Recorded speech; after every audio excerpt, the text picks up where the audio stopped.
Political editor हमारे अजीत मेंडोला जी जुड़ चुके हैं। अजीत जी, क्या कुछ जानकारी है? चूंकि एक तरफ राजभवन और सरकार के बीच में लगातार टकराव की स्थितियां राजस्थान में बनी हुई हैं, दूसरी तरफ इस पूरे मामले को लेकर के सोनिया गांधी ने भी एक बैठक बुलाई है।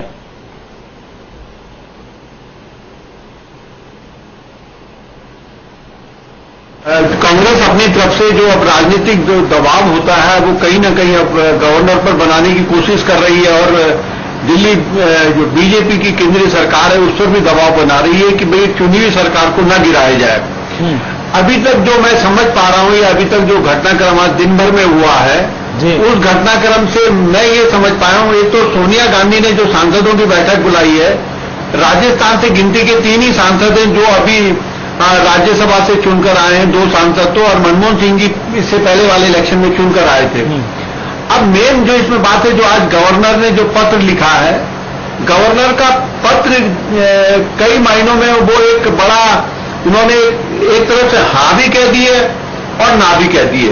मतलब उन्होंने एक सीधा सपाट जवाब नहीं लिखा है सरकार को, उससे फिर सरकार के सामने सरकार के लिए थोड़ी दुविधा हो गई। लेकिन मेरी अभी कई विशेषज्ञों से बात हुई थी, कई से चर्चा मैंने करी। पहले मैं 2-3 बातें क्लियर कर दूं। एक तो राज्यपाल किसी भी सरकार के दिए हुए प्रस्ताव को नामंजूर नहीं कर सकता है, उन्हें वो मानना ही पड़ेगा। और इस वाले मामले में उन्होंने, गवर्नर ने ये कहा भी है, जो अरुणाचल का उन्होंने जिक्र करा है, दूसरी जगह का जिक्र करा है, जिस धारा का वो जिक्र कर रहे हैं उस धारा में ये बिल्कुल साफ है कि गवर्नर को जो सरकार प्रस्ताव भेजती है उसे हर हाल में मानना पड़ेगा, उसे वो इनकार नहीं कर सकते हैं।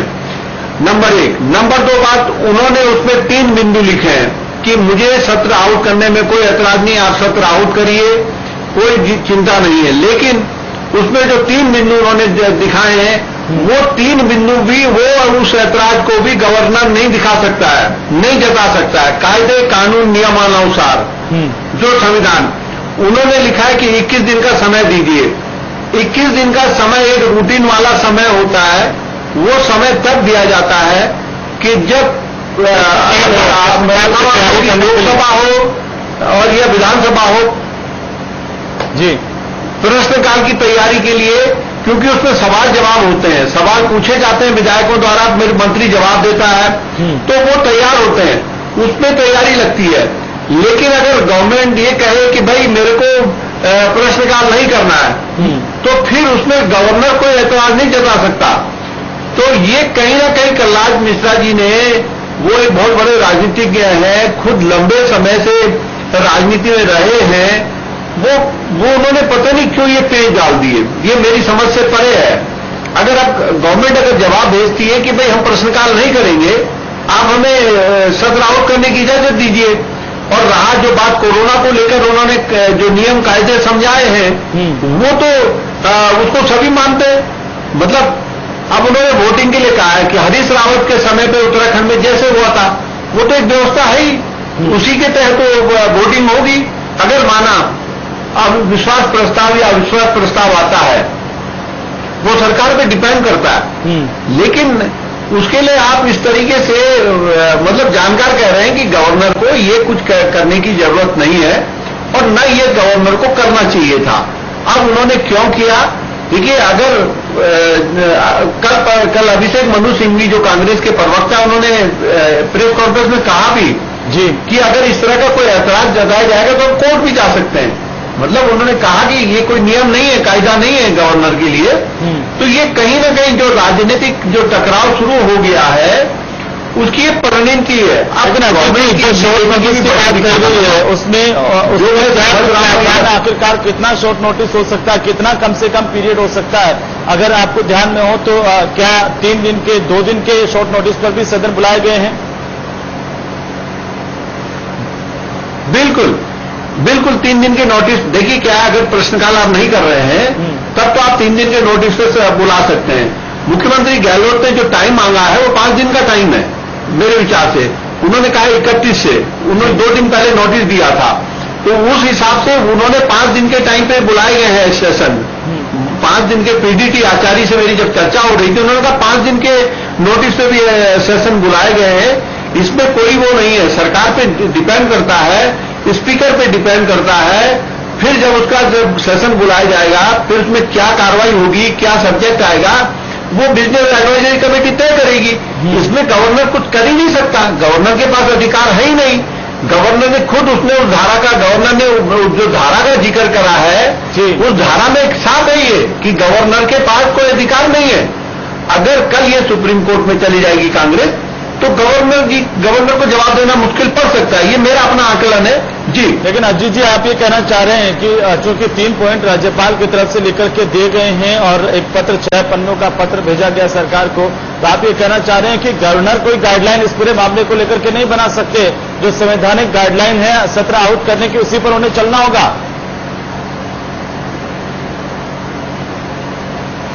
बिल्कुल, मैं वही कह रहा हूं बार बार। हम लोग ये लगातार विशेषज्ञ सारे लोग इसी बात को कह रहे हैं कि गवर्नर के बहुत सीमित, गवर्नर के पास जो अधिकार है वो सीमित हैं, और जब कोई चुनी हुई सरकार प्रस्ताव भेज रही है, उस प्रस्ताव को हर हाल में गवर्नर को मानना पड़ेगा। आप देखिए, गवर्नर खुद कह रहे हैं कि सरकार के पास बहुमत है, किसी प्रकार की कोई अराजकता नहीं हो रही है, और सब शांतिपूर्वक में कामकाज चल रहा है। कोरोना को लेकर जो सवाल आए, मेरे ख्याल से अपने काम हुआ है, भारत सरकार ने माना है कि राजस्थान सबसे बेस्ट काम हुआ है, और राजस्थान सबसे बढ़िया काम कर रही है। ये सारी चीजों लगा ये चर्चा उठ रही है, तो इसका मतलब ये राजनीतिक दबाव है, और राजनीतिक दबाव में ये कहां तक आ जाएगी, ये देखना होगा जी। लेकिन अजीत जी, अब आगे की क्या प्रक्रिया होगी सरकार के सामने, कैबिनेट के सामने, क्योंकि राज्यपाल की तरफ से तो इस पूरे मामले को लेकर के फिर से जवाब दे दिया गया है। जो एक पत्र भेजा गया है, अपनी आपत्तियां लगा करके उन्होंने भेज दिया। अब आगे की क्या प्रणाली होगी?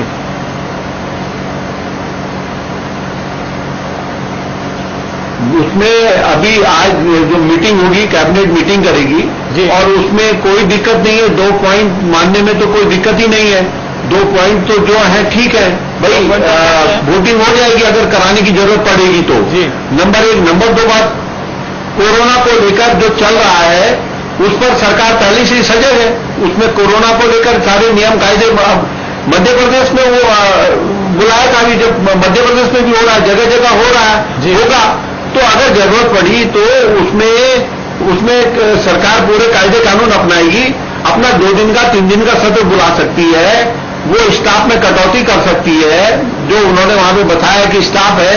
अभी लोकसभा का सत्र बुलाने की बात चल रही है, 5 दिन का लोकसभा का सत्र भी दिल्ली में होना, वो अगस्त में होता है या अगस्त में कराने की बात चल रही है। और जब कोरोना पीक पर था, पार्लियामेंट सेशन चला था, तो ऐसे कई एग्जाम्पल हैं। तो मेरा कहने का मतलब ये है कि वो कोई इशू नहीं है, कोरोना कोई इशू नहीं है। वोटिंग कराने के लिए जो बात गवर्नर ने कही है वो कोई इशू नहीं है।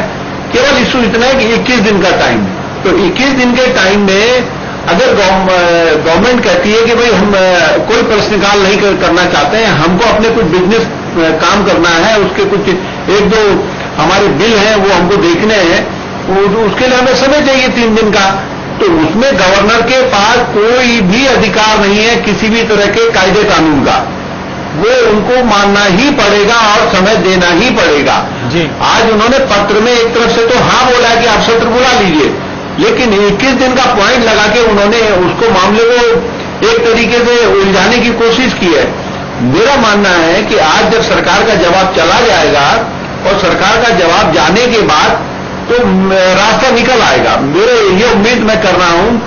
बाकी देखो, हेमंत अगर राजनीति हो रही है तो बीजेपी के लिए भी रास्ता आसान नहीं है। जो जानकारी मेरे को मिल रही है या जो जानकारी बाहर आ रही है कि बीजेपी में भी एक मत नहीं है सरकार को गिराने को लेकर।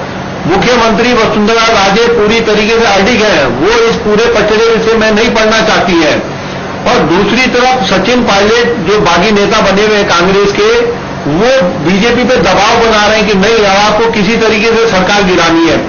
बीजेपी के सामने दिक्कत ये है, बीजेपी खुद कह रही है कि बहुमत है सरकार के पास, तो क्यों आप विश्वास मत हासिल कर रहे हैं।